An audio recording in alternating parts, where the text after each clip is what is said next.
The harmattan breeze swept across Lagos as Adebayo's Toyota Camry pulled into the driveway of his childhood home in Victoria Island. For years at the University of Ibadan felt like a lifetime. The once familiar compound now seemed strangely foreign, its walls freshly painted a bright yellow that made Adebayo wince. His father had always preferred subdued colors.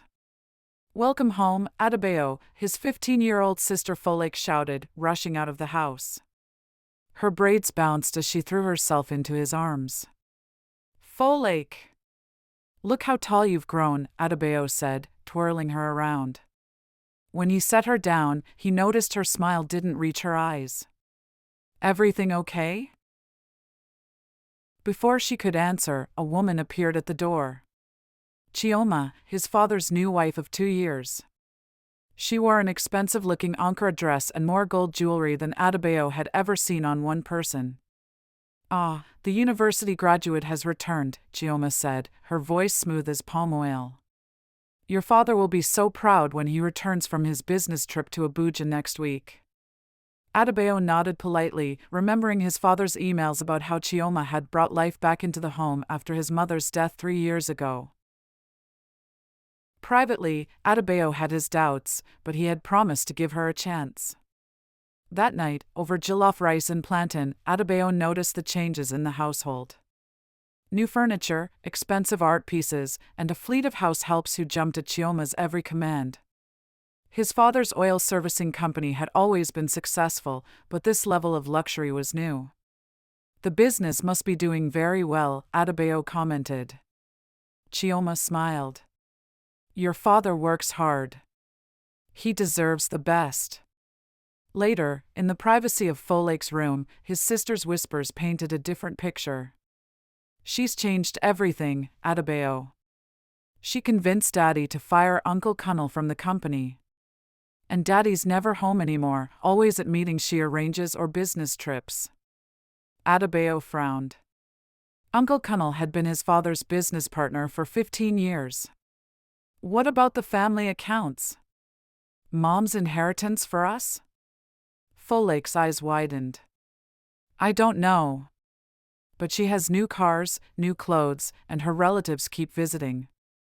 The next morning, Adebayo went to his father's study, a room that had once been off-limits but now appeared neglected. While searching for company documents, he discovered bank statements showing massive transfers to accounts he didn't recognize. When he confronted Chioma about Uncle Kunal, she waved dismissively. "Your father finally realized that man was stealing from the company. Your father was too kind to see it, but I showed him the proof." Something in her tone made Adebayo uneasy.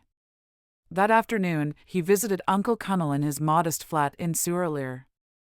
"Adebayo! Your father's son indeed, you have his eyes." Uncle Kunal's home was much smaller than Adebayo remembered, and his once robust frame had thinned considerably. "Uncle, what happened with the company?" Kunal's expression darkened. "It was all fabricated evidence. Receipts I never signed, meetings I never attended. Your father believed her over 20 years of friendship. But why would Chioma do this?" "Control," Uncle Kunal said simply. "With me gone, there's no one to question her influence over your father or the company's finances." That night, Adebayo couldn't sleep. Using his IT skills learned at university, he accessed his father's email. What he found chilled him: correspondence about transferring company shares to Chioma's name, discussions of selling family property, and draft documents about changing his father's will. Most disturbing was an email thread with a doctor Adebayo didn't recognize, discussing his father's concerning symptoms and potential treatments that Chioma was administering. Yet his father had always been in perfect health. Over the next few days, Adebayo carefully put together the truth. Chioma had systematically isolated his father from friends and family, convinced him to change his will, and was slowly gaining control of all assets. The doctor's email suggested something even more sinister: Chioma might be slowly poisoning his father, explaining his frequent illnesses and trips for treatment. But Adebayo needed proof before confronting her. He installed small cameras in the kitchen and his father's bedroom and waited. The evidence came sooner than expected. Chioma was meeting with a man in expensive traditional attire when Adebayo was supposedly out. "The papers will be ready next week," the man said. "Once he signs, everything transfers to you. The children get nothing." "And the medicine?" Chioma asked. "Continue the doses. Small amounts. Untraceable. His heart condition will be blamed." Adebayo felt sick. That night, he copied all evidence to a flash drive and called his father's oldest friend, a senior police officer named Commissioner Danjuma.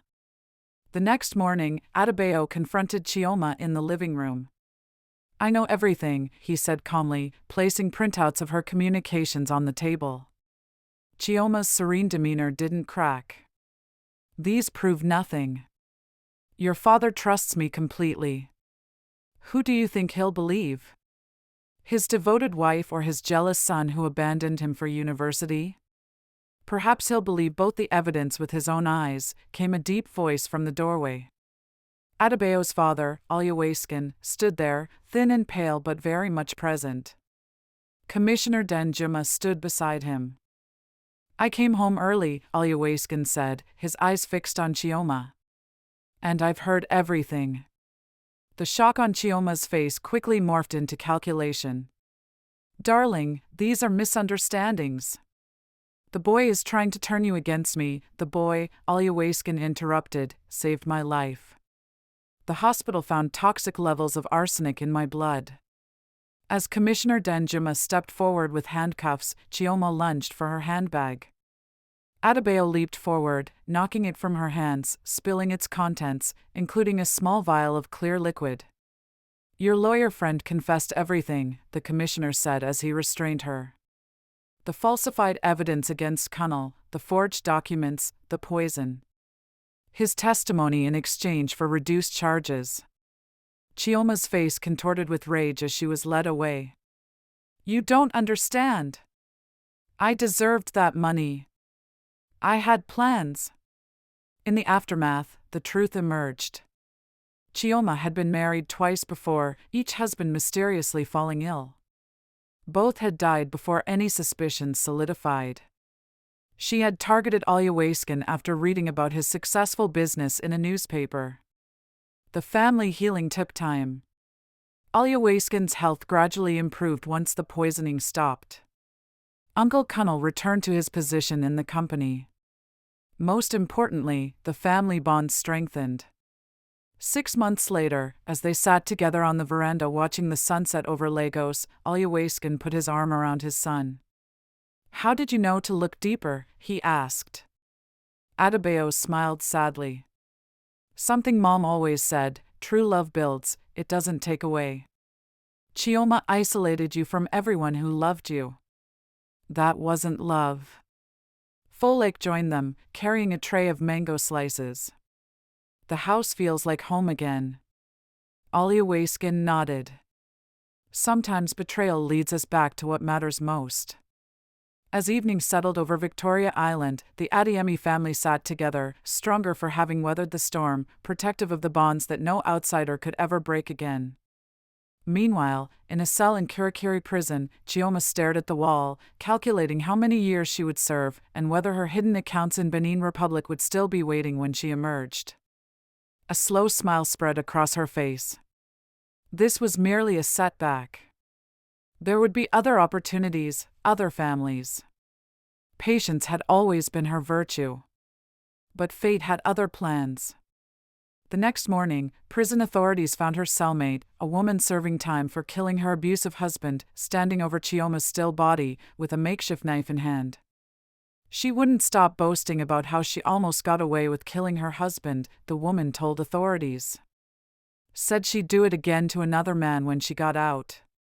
"Some things, even in here, we don't tolerate, so I had to take her out." News of Chioma's death reached the Adeyemi family a week later.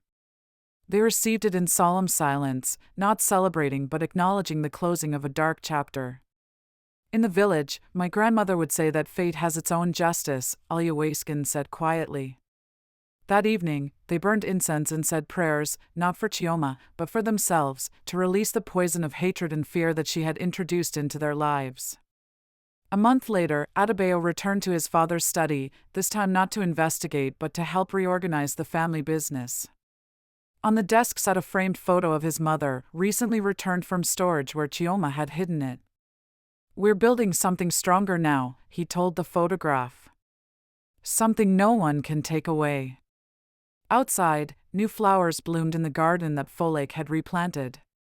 The house walls had been repainted a warm terracotta, his mother's favorite color. In the kitchen, the aroma of pepper soup filled the air as their father, healthier now, tried his hand at his late wife's recipe. Life continued for them. The Adeyemi family had faced betrayal and survived, bound together by blood and truth and the resilience that runs deep in families who understand that sometimes the greatest threats come disguised as saviors, and the greatest strength comes from standing together when those disguises fall away. This story is a reminder that wealth attracts predators and that family must always come first. For the Adeyemis, it became something more, a testament to the power of a son's love for his father, a brother's protection of his sister, and the enduring legacy of a mother's wisdom that reached beyond the grave to save them all.